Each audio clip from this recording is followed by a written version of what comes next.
మారుతి గారిని మాట్లాడవలసిందిగా కోరుకుంటున్నాం. Okay, thank you. ఇవాళ భలే ఉన్నాడే.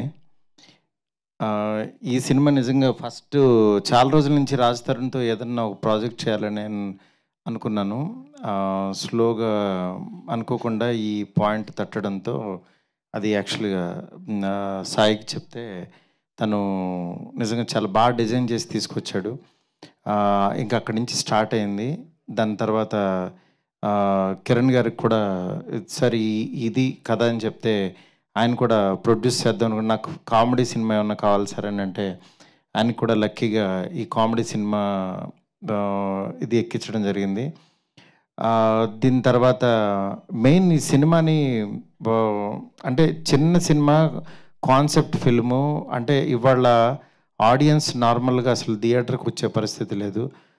ఏదన్నా ఎక్స్ట్రీమ్గా ఉండాలి, ఎనీ ఎక్స్ప్రెషన్. అలాంటిది ఈ సినిమాని ఈ పాయింట్ని నిజంగా థియేటర్కి డెఫినెట్గా రప్పిస్తుందని అనుకున్నాను. ఎందుకనంటే చాలామంది అమ్మాయిలుకి ఒక డౌట్ ఉంటుంది.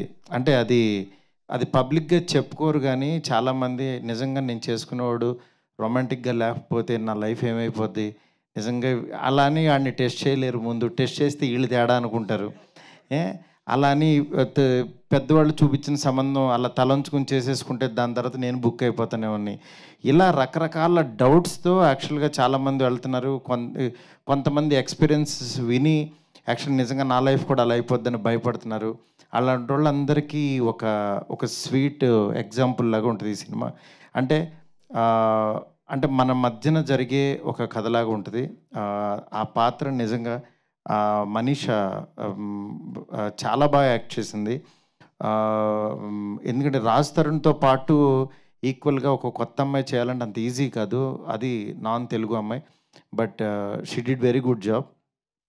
అట్లాగే ఈ టీం అందరినీ నిజంగా ఒక తాటి మీదలాగా, ఎందుకంటే ఇతను శివసాయి మామూలు టార్చర్ క్యాండిడేట్ కాదు. ఎందుకంటే నన్ను కూడా మామూలుగా టార్చర్ పెట్టడు.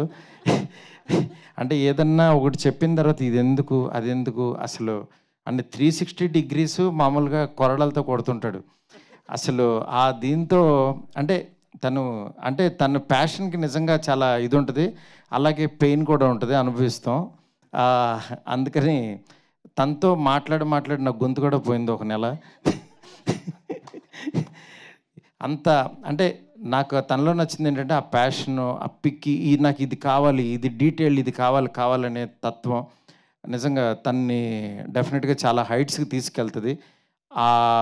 అది ఆ ప్యాషన్ ఉన్నంతకాలం కూడా. నెక్స్ట్ రిమైనింగ్ టీం అందరికీ ప్రత్యేకంగా చెప్పక్కర్లేదు. శేఖర్ చంద్ర మంచి సాంగ్స్ ఇవ్వాలి చిన్న సినిమాకి, కామెడీ సినిమా కంటే ఎన్నిసార్లు చెప్పినా సరే తను నిజంగా ద బెస్ట్ ఇచ్చాడు. నిజంగా మీకు వదిలిన సాంగ్ కంటే ఇంకా కమింగ్ రాబోయే సాంగ్స్ చాలా బాగుంటాయి. అట్లాగే డిఓపి, ఇద్దరు డిఓపిస్ చేశారు. ఇద్దరు కూడా చాలా ద బెస్ట్ వర్క్ ఇచ్చారు. నెక్స్ట్ ఇంకా టీం అందరూ, ఇంకా ఆర్టిస్టులు అయితే ఒక్కళ్ళు కాదు, ఇండస్ట్రీలో ఉన్న వాళ్ళందరినీ పెట్టేశాడు. బడ్జెట్ పేలిపోయింది. అంటే ఇక్కడ ఇండస్ట్రీలోనే కాకుండా తమిళ నుంచి కూడా తెచ్చేసుకున్నాడు. వీటి గణేష్ గారిని బాగా వాడాడు. అట్లా ప్రతి ఒక్కళ్ళని కూడా చాలా బాగా యూస్ చేసుకుని మీ ముందుకి ఒక మంచి కంటెంట్తో రాబోతుంది భలే ఉన్నాడే సినిమా. డెఫినెట్గా ఇది రిలీజ్ అయినప్పుడు మాత్రం ముందు చిన్న సినిమాగా రిలీజ్ అయ్యి పెద్ద సినిమా అవ్వబోతుంది, నేను చెప్తున్నాను గ్యారంటీగా. ఎందుకంటే ఇవాళే మా ఎడిటర్ శ్రీకాంత్ నాకు ఒక 2 రీల్స్ చూపించాడు. నిజంగా ఫ్లో చాలా బాగుంది. అది అలాగే కంటిన్యూ అయ్యి మంచి సినిమా అవుతుందని చెప్పి కోరుకుంటున్నాను. ఈ తెలుగు ఇండస్ట్రీలోకి కొత్తగా అడుగుపెట్టిన రవికిరణ్ ఆర్ట్స్ కిరణ్ గారికి, వాళ్ళ బ్రదర్ రవి గారికి, ఇద్దరికీ కూడా హార్ట్లీ వెల్కమ్.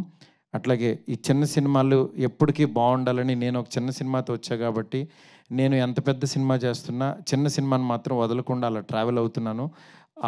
ఇది కూడా ఆడుతూ ఉంటే నాకు చాలా ఎనర్జీ వస్తుంది. ఇంకా డెఫినెట్గా ఈ సినిమాని, ఈ టెక్నీషియన్స్ అందరినీ బ్లెస్ చేయవలసిందిగా కోరుకుంటున్నాను. Thank you so much. ఇంకెవరినన్నా మర్చిపోయి ఉంటే కనుక ప్రీ రిలీజ్లో మాట్లాడతా వాళ్ళ గురించి. నెక్స్ట్ ఇది మెయిన్ ఈ సినిమా బాగా అవడానికి కారణమైన గోవిందరాజ్ గారు, మా బ్రదర్ సతీష్, నెక్స్ట్ అట్లాగే మురళి గారు, రామకృష్ణ గారు, ప్రతి ఒక్కళ్ళు టీం వాళ్ళు పాపం వెనకాల నుండి నడిపిస్తున్నారు. అందరికీ కూడా చాలా చాలా థ్యాంక్స్. నెక్స్ట్ ప్రత్యేకంగా ఇద్దరికి చెప్పాలి. ఆదిత్య మ్యూజిక్ నిరంజన్ గారికి, అలాగే ఆ టీం అందరికీ.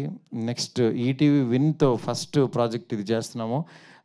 అది బాపినీడి గారికి, అట్లాగే నితిన్ గారికి, వాళ్ళ టీం అందరికీ కూడా. ఎందుకంటే ఒక సినిమాని ఊరికనే కొనుక్కోరు గబుక్కున. అందులో చిన్న సినిమాలు చాలా రిస్క్. అలాంటిది చూసి మా కంటెంట్ నచ్చింది సార్, టీం అందరూ చాలా హ్యాపీ అని వాళ్ళు వచ్చి కొనుక్కున్నారు ఈ సినిమాని. ఇది ఫస్ట్ థియేటర్లో రిలీజ్ అయిన తర్వాత దాని తర్వాత ఈటీవీ విన్లో వస్తుంది. ఈ మధ్య ఈటీవీ విన్ యాక్చువల్గా 90s దాని దగ్గర నుంచి చాలా చూజీగా వెళ్తున్నారు. అలాంటి ఒక మంచి ప్రోడక్ట్ ఇది కూడా ఉంటుందని చెప్పి మనస్ఫూర్తిగా నమ్ముతున్నాను. నెక్స్ట్ లాస్ట్ 15 years నుంచి ఈవెంట్స్ చేస్తూ ఒక రేంజ్లో ఉన్న నా ఫ్రెండ్ శ్రేయస్ శ్రీనివాస్ బర్త్డే ఈరోజు. నా శ్రీనివాస్ బర్త్డే సందర్భంగా తనకి హ్యాపీ బర్త్డే సీను గారు. ఎందుకంటే నా ఫస్ట్ సినిమా ప్రొడ్యూసరు. ఇవాళ ఈవెంట్ కూడా ఆయన చేయడం చాలా హ్యాపీగా ఉంది. నెక్స్ట్ మిగిలిన వాళ్ళందరికీ కూడా, మీడియా మిత్రులందరికీ కూడా చిన్న సినిమాని ఎంకరేజ్ చేయవలసింది మనస్ఫూర్తి కోరుకున్నాను. చాలా చాలా థ్యాంక్స్ అండి. Thank you so much.